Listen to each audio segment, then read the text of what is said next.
What's up guys, welcome back to my channel. In this video I'm talking to you about my natural hair journey, some of the things that I've learned, and also inserting clips of the beginning to where I am now in my hair journey. And so it's called a journey for a reason, because you have trials and tribulations. So if you are interested in learning more, stay tuned.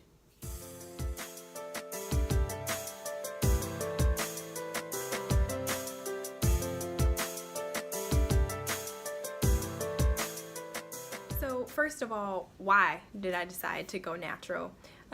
So I had been relaxed since, I don't know, probably since like 12 or 13. I don't know specifically how long I had a relaxer for, but that was really the only way I knew my hair and the only way I knew myself to look and myself to be.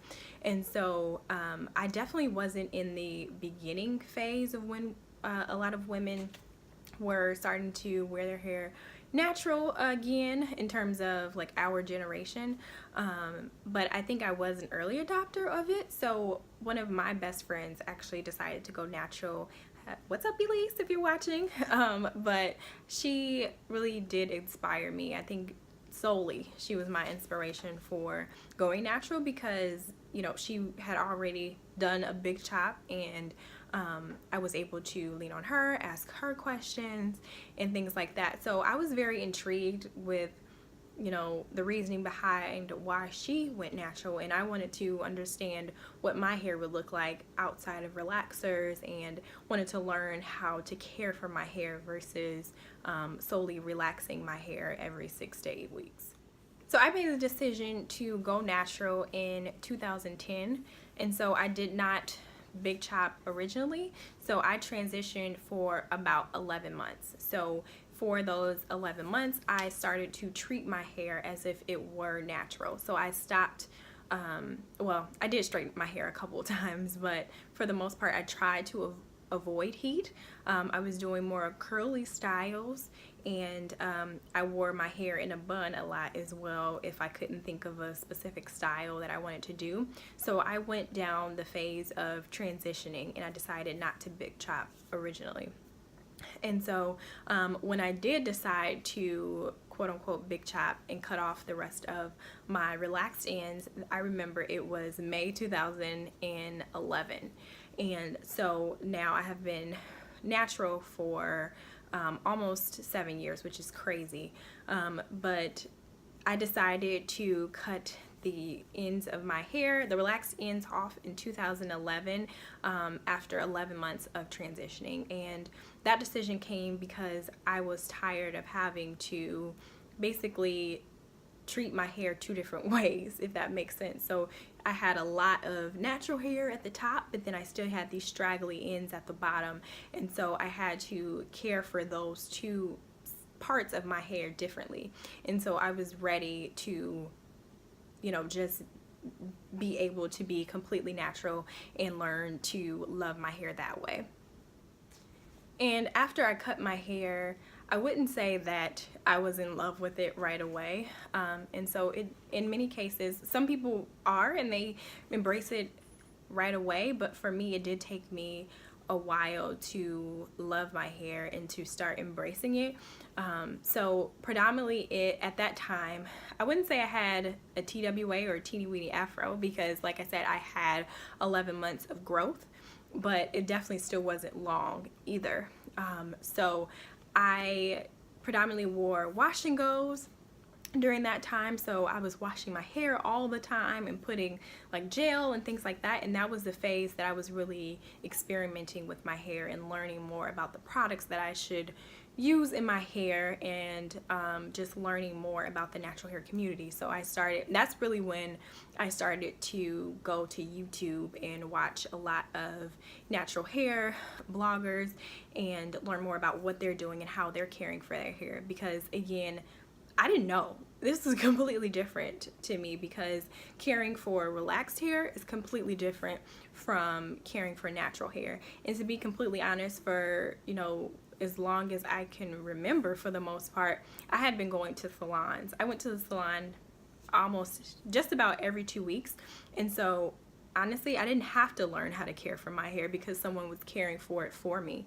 And so this was the point in time in my life where I forced myself to learn more about my hair and learn how to care for it. So number one, I would say don't let anyone discourage you. So like I said, I had been going to get my hair done about every 2 weeks for at least middle school to high school, probably even longer than that. And I was used to someone else doing my hair, and then also the people around you in your life were used to you looking a certain way. So they're used to maybe that relaxed hair and that silky hair, and they're not necessarily used to like seeing you with curly hair or kinky hair. So don't let someone discourage you if, you know, they look at you a certain way, or ask you, ooh, when are you gonna do your hair, or is that how you're going out today?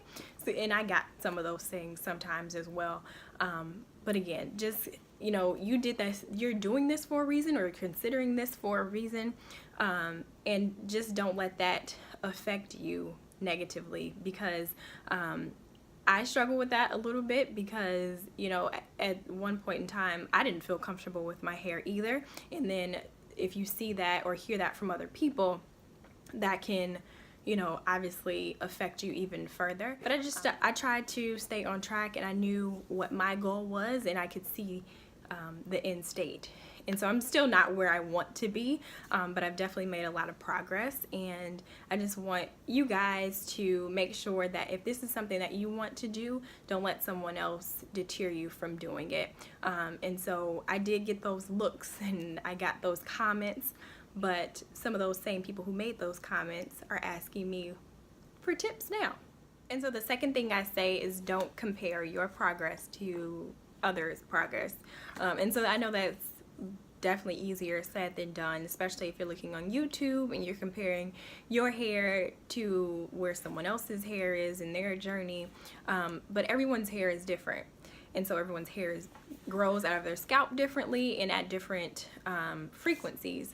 So every month your hair grows about, I think, 1/4 of an inch to 1/2 an inch. And so if your hair is growing faster than someone else's or growing slower than others, just try not to compare your progress to someone else's, because it is your journey and not anyone else's. And so again, that was something that I struggled with as well, because like I said, I was on YouTube a lot and I was seeing the women who already had really long hair, or I felt like we had gone natural around the same time and their hair was longer, or I felt like theirs was thicker. But just try to just make sure that you stay on track with your journey, because it is solely your own and no one else's. And because comparing yourself to others and others' hair journey is only going to impact you negatively.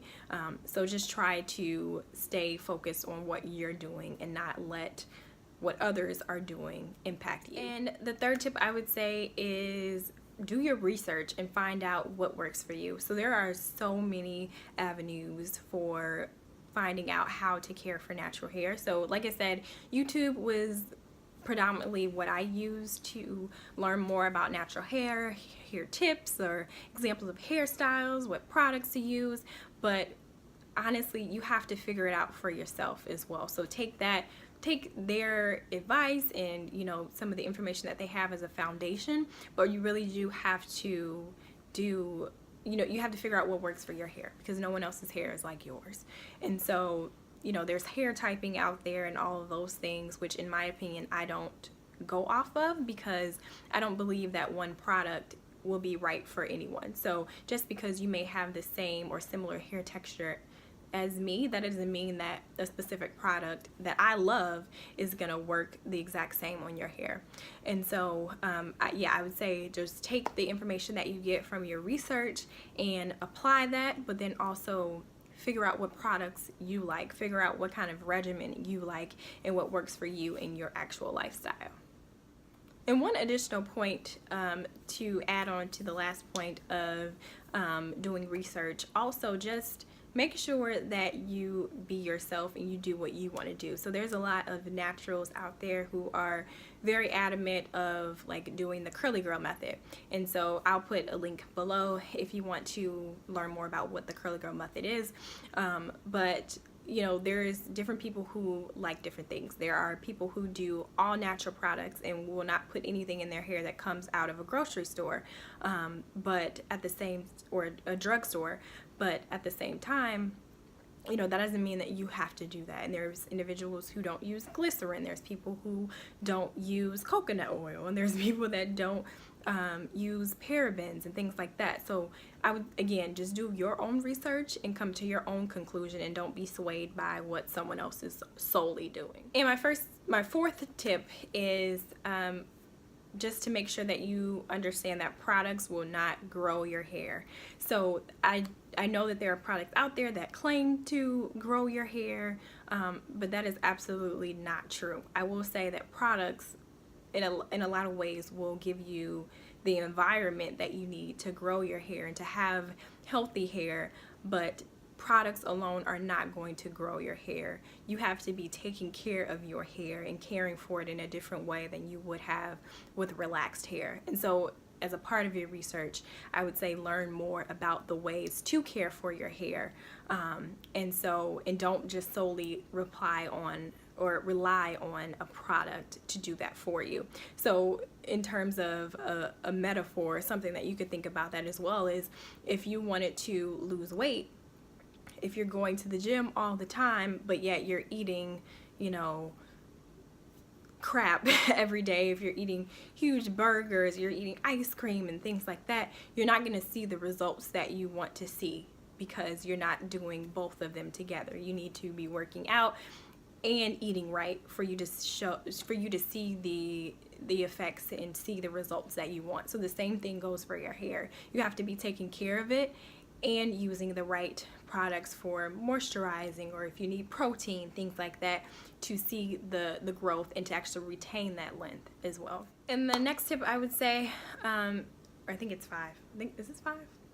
I don't know. The next tip is to avoid heat if you can. So during my transition period, I'd say that was the time where I used the most heat as I have in years, because I was trying to blend two different textures, so the relaxed hair and the straight hair, but I wouldn't recommend that. So if you can do like rod sets or buns and things like that, that would be better for your hair. And then even as you are natural, try to avoid heat. So I have used heat before, and I would say every time I use direct heat, so actually flat ironing my hair or blow drying my hair, I see a difference in my hair. And so some people's hair can take it, but I see a difference every time. And so I try not to straighten my hair that often. So for the past, I think 2 years, I've probably straightened my hair once a year.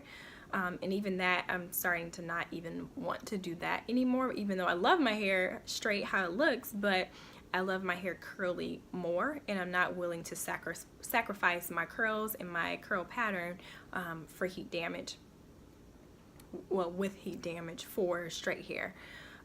And so avoid heat where you can. I do use it in terms of sitting under a hooded dryer sometimes to dry like a curl former set and things like that. But I would say if you can avoid direct heat and even heat with hooded dryers, cut down on that if you can as well. So sometimes I will sleep in my curl formers. I will say it's not the most comfortable sleep that I get, but I still get a great set without heat. And so I think for me it's a mindset and learning that you can do more and you can still do a lot of the things that you want without heat.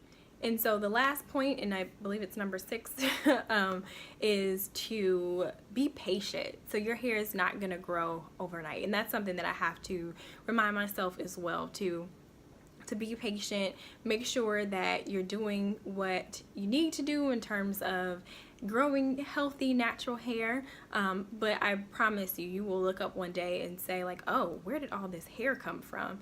And a lot of the times you don't even notice it until you look back at old photos. So I've looked back at college photos and I'm like, my hair was super short and I don't remember it being that short, but then today I have a lot more hair and it's a lot thicker. So I just want to make sure that you guys stay patient and don't compare yourself to others, which I think that those two go in hand in hand, patience and not comparing yourself. So yeah guys, that's pretty much it for this video. I hope you found it helpful and I hope you enjoyed seeing some of the clips from where I started in the beginning of my natural hair journey to where I am today.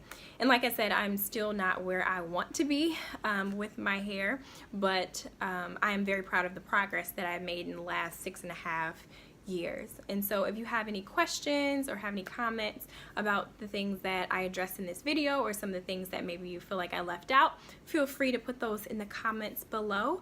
And remember to like this video and subscribe to my channel. So thanks so much for watching guys, and I'll see you in the next one.